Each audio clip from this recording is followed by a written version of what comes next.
Hello and welcome to How to Login. In this video, I'm going to teach you how you can enable an automatic response or vacation response on AOL Mail. So let's go ahead and start the video without wasting any more time.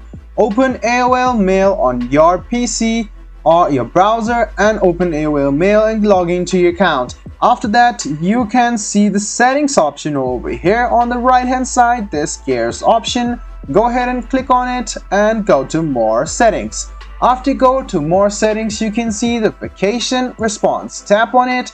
You can set an automatic reply to incoming messages when you are on vacation or out of office. So this is currently turned off. To turn it on, just go ahead and turn it on, and you can see that if it glows blue, it is on. So you have now turned on vacation response. You can add the date from which you are going to be absent and till which date you are still going to be absent at. So this is the start date and this is the end date. So you can customize your own custom message like, hey, I will be out for some time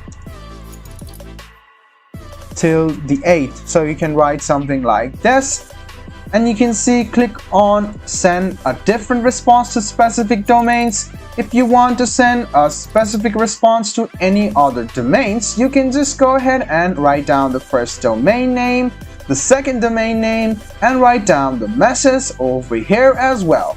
After that, you can see that there is a save icon. Go ahead and click on save. And there you go. Your automatic response or your vacation response has been added to your AOL Mail. I hope this video was helpful for you. If you still have any kind of confusion, please do mention us on the comment section down below. Like the video, subscribe to the channel, and do hit the bell button for more. Hope to see you in the next video as well. Until then, goodbye, take care, and make sure you enjoy.